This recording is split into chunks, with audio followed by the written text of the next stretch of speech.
All right, everybody. This is March 16th, AP edition of day one here of this new interesting phase we are in. And for anybody else out there in YouTube land, I'm doing this for my students and for anybody who could use the help. Now, if you're one of the haters out there, oh, you don't know what you're talking about, or you should read such and such book, your coverage of this week, keep in mind that this is an AP World History class.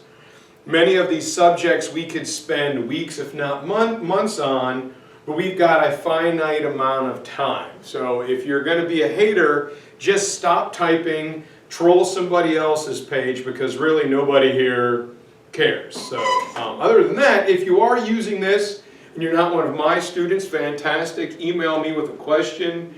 And stay safe here during this interesting time. So, feeding right into where we're at in the world today, we have the concept of nationalism. The big question is, what is nationalism? Well, nationalism is, in a sense, the patriotic feeling that you have when you are loyal to and proud of your country, whether it's Italy or China or Switzerland or Mexico or the United States, whatever it is. And nationalism becomes one of the most powerful political vehicles of the late 19th and early 20th centuries. And one of the main principles behind nationalism is the idea that one country or your country is better than all those around them.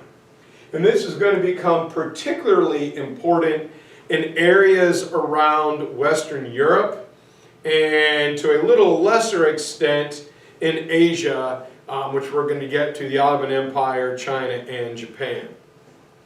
And so, what is nationalism?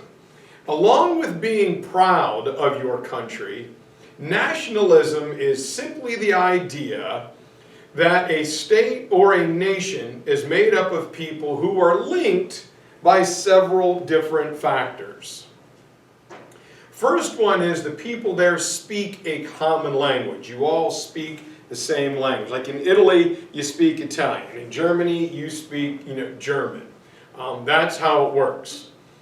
They share the same culture, but that means they share the same style of dress. They worship a version of the same religion. They eat the same foods, whether it's hamburgers, hot dogs, and apple pie, or bratwurst and schnitzel, or borscht. Whatever it is your native indigenous cuisine. Number 4, I'm trying to make this a little bit of fun, so bear with the comedy. Number 3, you have the same type of customs. That means shared holidays, things that you enjoy, or similar rituals. And number 4, you've got a shared history going back a long period of time. You are not a Johnny-come-lately. You've got a culture and a history that goes back significantly over time, and you share the same governments. And historically in Europe and around the world at this time, we're going to see monarchies, the monarchical form of government. And all that is slowly beginning to change with the revolutions and other ideas. And so we're going to go back to the Congress of Vienna. We talked about it a little bit post-Napoleon. And when Napoleon was defeated for the second and final time, Emperor Francis I of the Austrian Habsburg Empire wanted to host the Congress of Vienna. And again, this lasts from September of 1814 through June of 1815, where different heads of state from around Europe met to sort out what was going on with European problems. So Henry over here, and Helene from back here, and Lizzie from over there, and Caleb from over here are all going to meet, and they're going to sort out the different problems that Europe was having. After 25 years of warfare, they wanted to return to some sense of stability.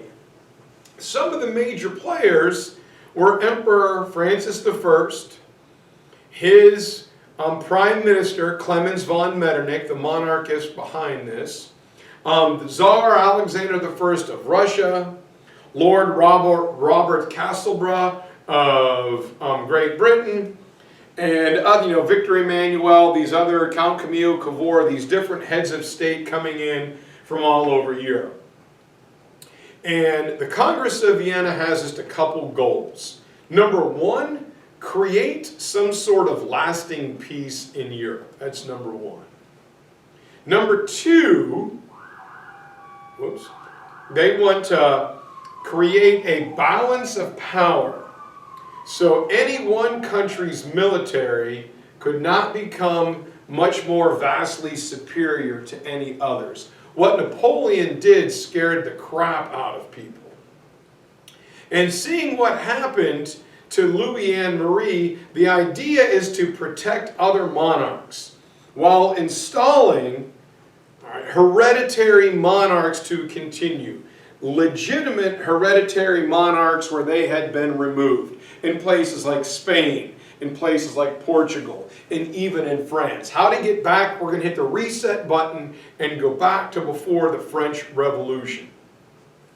So they want to create what is known as the Concert of Europe, a peacekeeping force dedicated to handling problems with dialogue, with negotiation, with discussions, instead of reverting to war, which had been, the thing that Europe had done since time began.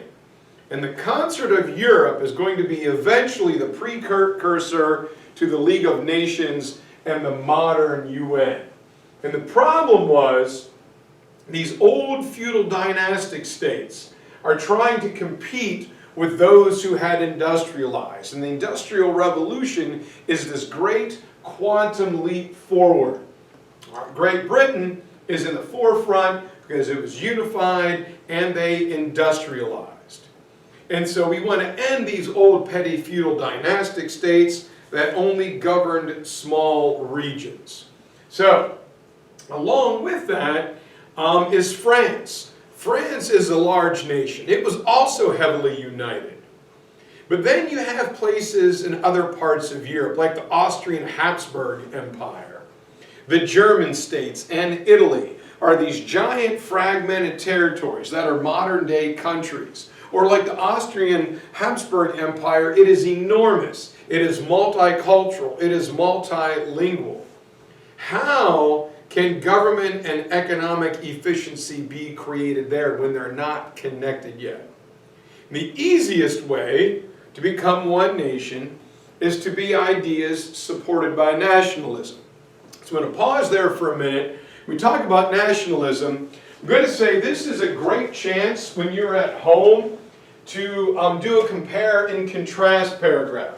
Look at the different places we're going to talk about, Italy and Germany and Austria, Hungary, Russia, and compare it to the Ottomans or the Chinese and the Japanese. It's just good writing practice. I'm also going to put up a few practice writing prompts for you to use. And if you're still with us, that's why I waited to say this. Or the College Board is really going to try and put things up there to help us stay current and review during this time. And we don't know if we're going to take the AP exam or not. So just take little things, a paragraph, thesis statement, context paragraph, any quick thing you can do to kind of practice. And if you want to email it to me or share it with me, I'll send you the code for Google Classroom, and you can go ahead and give it a shot. All right, so now we are back on track. Nationalism. Problem is, we have guys like Clemens von Metternich. They want to keep the old, monarchical system. He's the prime minister. He's a noble. He's got a lot of power, right? And he likes these monarchies that rule multiple regions. Great Britain and France were ahead of the game. They knew that an efficient government was required to run a country of industry and commerce. manufacturing, shipping, and selling. Things that developed very rapidly during the Industrial Revolution. And though the concept of nationalism supports these ideas, to the Austrian Habsburg Empire, to the German states, and Italy were kind of against nationalism at this time because they thought it weakened their power. And then we have a game changer in 1856, and that is the Crimean War. The concert of Europe is going to face its first challenge, about 45 years after the concert of Europe, and it breaks out when Mother Russia is going to attack the Ottoman Empire. They want to attack Ottoman lands along the Black Sea. Mother Russia is still looking for its warm water port, WWP.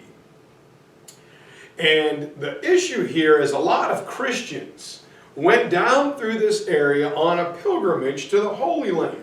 And there are many Christian shrines, Orthodox, Catholic, whatever, which takes them inside Ottoman territory to defend their Christian countrymen from Russia when they attacked.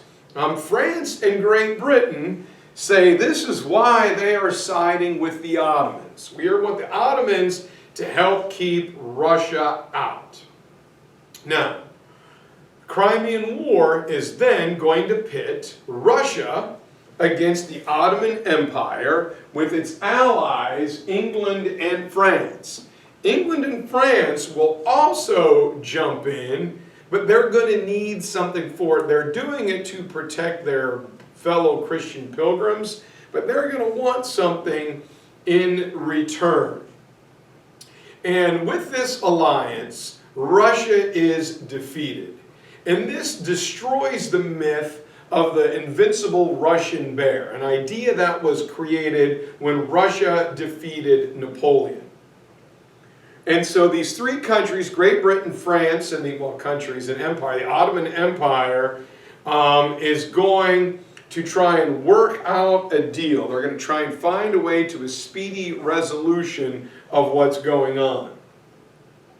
But the Crimean War will demonstrate the concert of Europe pretty much lacked the ability to solve a conflict. All right, so here we are down here in the Crimean Peninsula once again on the Black Sea. England does not want Russian ships in the Mediterranean. The only way they can do that is to go through, Constantinople. This brownish area is the Ottoman Empire. So we find out that the concert of Europe is completely unable to solve the conflict. And this begins to ignite the flame of nationalism in other areas. And if you stamp out one fire, another one is going to begin to grow. And so here we have Clemens von Metternich. All right. Clemens von Metternich wants to maintain his absolutist ideals, right? He says Russia and Napoleon threatened other monarchs. So in his country, he doesn't want freedom of the press. He wants to maintain the monarchies. And if you see a fellow monarch in trouble, you should go over and help them crush their rebellion. And the biggest thing during this time is going to be the unification of Germany.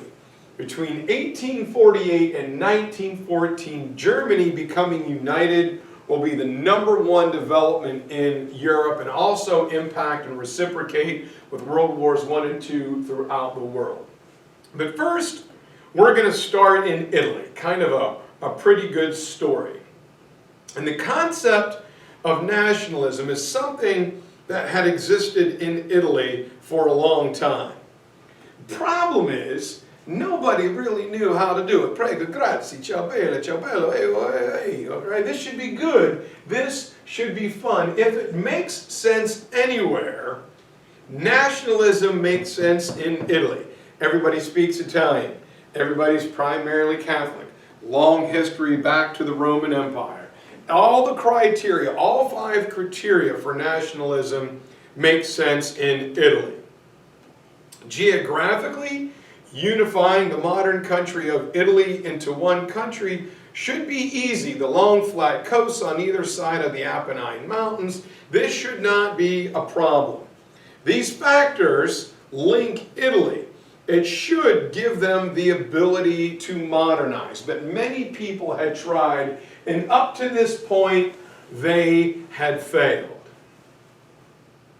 And this brings in the two Giuseppes, Giuseppe Mazzini and Giuseppe Garibaldi. And way up north, in the northern part of Italy, part that's, undergone the, quarantine at first, you have an area that's controlled by the powerful Austrian Habsburg Empire. But there were two Italian men, Giuseppe Mazzini and the younger Giuseppe Garibaldi, who want a modern, democratic, republican government. This is what we want. And they advocated using force, going to war to drive out the Austrian Habsburg Empire. But how do you do this? Austria-Hungary is so powerful, gosh, we really don't have a chance. This is going to be way too hard. And that enters two new players. All right, there is Mazzini, and there is Garibaldi. We have, in 1852, the king of two small Italian states. One is known as the Piedmont and Sardinia, the island of Sardinia, and the Piedmont just below the mountains, just below the Alps in Italy. And the king of this tiny area is a guy by the name of Victor Emmanuel. And his prime minister is a guy named Count Camillo Cavour, CCC. And Cavour is a noble. He is an old world noble. He is a rich guy. But Cavour is smart. He has the ability, like a Jedi, to see into the future. And he knows the benefits of modernization. This can work. And Cavour knows that the richer they get, the more modern they get, the more power his king gets, the more power Cavour gets. He's going to gain as well. So as such, Cavour is willing to do whatever it takes. If you've got to lie, you've got to cheat, you've got to steal, you've got to manipulate, that is whatever. Cavour feels that if Italy is unified and demonstrates their ability to modernize and develop some sort of industrial economy where they can export their goods, then some of the big prime-time European powers would help them get out from under the thumb of the Austrian Habsburg Empire. Maybe like a France or an England can help us. But Cavour's got to find a way to get rid of Austrian domination. How is he going to do it? And the guy that he thinks can be the most help is going to be Napoleon III. All right, Napoleon III of France. All right, so here we go. We have Count Camillo Cavour, this studious-looking guy here. How can I woo our boy Napoleon III? Well, it is at the peace conference at the end of the Crimean War. Italy, or Sardinia and the Piedmont, get a seat at the conference table. Count Camillo Cavour gets invited. And they get invited because they made a small contribution. They pretty much gave everything they could to help join the coalition to defeat Russia. And so they get a seat at the peace conference. And during the conference, Cavour turns on the charm and he schmoozes and he shows up at the parties. Hey, prego, grazie, I got a bottle of red wine and white wine, and I got some Alfredo and prego, and he brings all the fruits, and I'm just kind of making this up, but he's a schmoozer, he's bringing gifts, good Italian wine, things, to eat, and he, starts working the room, shaking hands, pressing the flesh. Hey, Count Camillo Cavour, Count Camillo Cavour, Count Camillo Cavour. And he strikes up a relationship with Emperor Napoleon III. Now, Napoleon III privately says, hey man, I like you, little Sardinia, the Piedmont Prime Minister. If you ever go to war against Austria and you don't start it, we'd be more than happy to help out. All right, as long as you're not the aggressor, we're in. And Cavour is like, yes, his schmoozing and giving out gift baskets like at the Oscars of different, pasta sauces and wine works. He has now got a major European ally in his pocket. So now he's ready. So Cavour now has to provoke a war, but not look like he did it. So in April of 1859, we get the first of many summer wars in this period, fought between the spring planting and the fall harvesting. The Austrian Habsburg Empire is going to fall victim to getting beaten on three sides. Cavour provokes a war by marching his soldiers somewhat close to the border, so it looked like they were going to invade Austria, and this is just a simplistic explanation. And then they veer away. But Austria mobilizes for war, so they attack Sardinia and the Piedmont, who says, oh my God, we need help, and Emperor Napoleon III jumps in. But what really does the damage is the Kingdom of Prussia from Germany, where we're headed next. So Austria is fighting Sardinia and the Piedmont. France jumps in, but the sledgehammer comes from the north. It is Prussia, Austria's one-time ally, that hammers them. And Austria loses. The Austrian Habsburg Empire must, as a result, give up some of their territory in northern Italy. Cavour has succeeded. Now, encouraged by the victory of Italy over the Austrian Habsburg Empire, other Italian states say, hey, can we join you?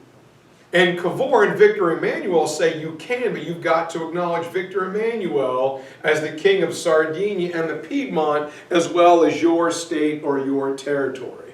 So Italy begins to get bigger. Victor Emmanuel has more subjects. His power goes up. Hey, we're all Italian. So does Cavour's.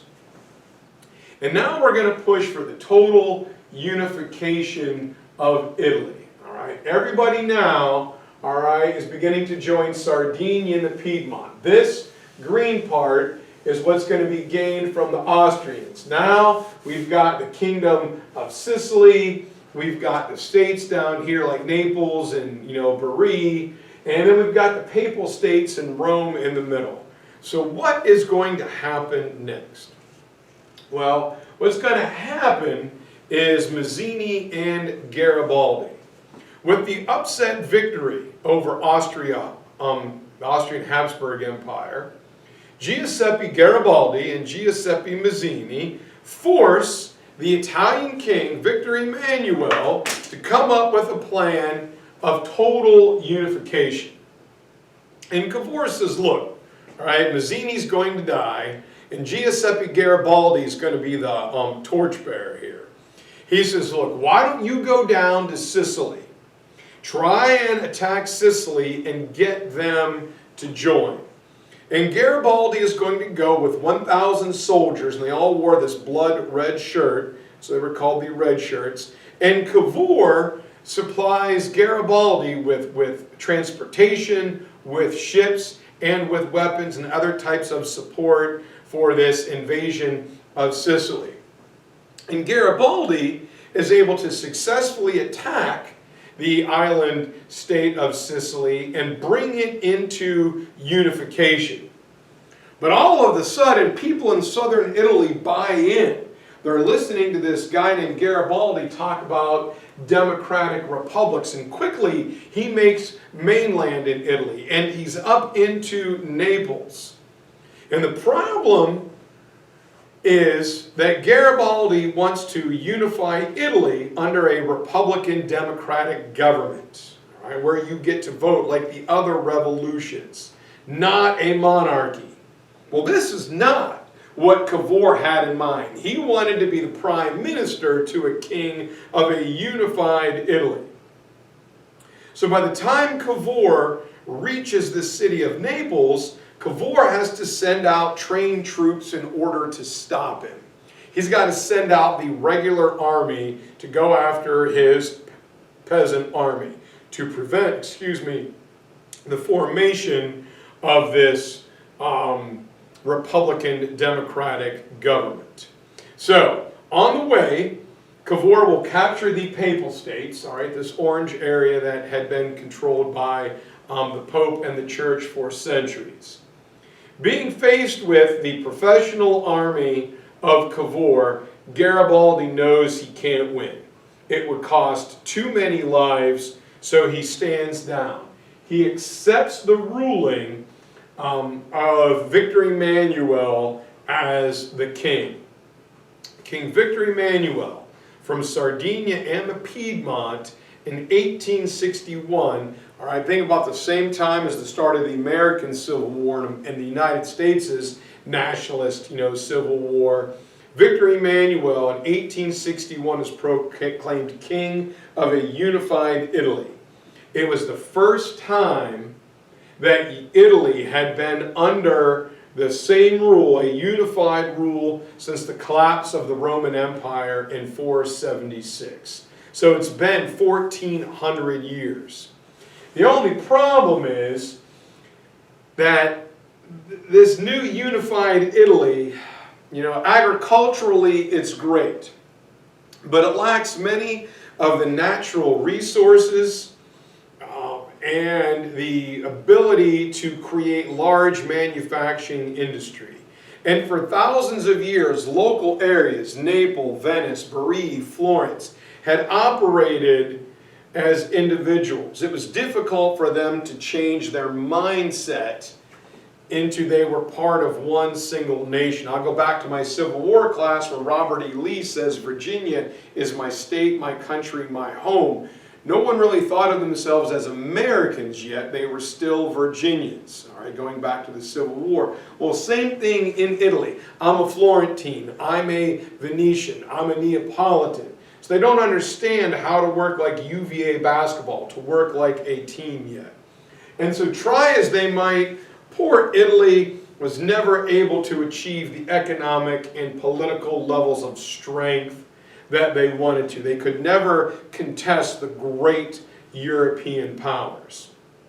That being said, Italy is unified. A new nation was born, or should we say reborn, for the first time since the fall of the Roman Empire in Western Europe.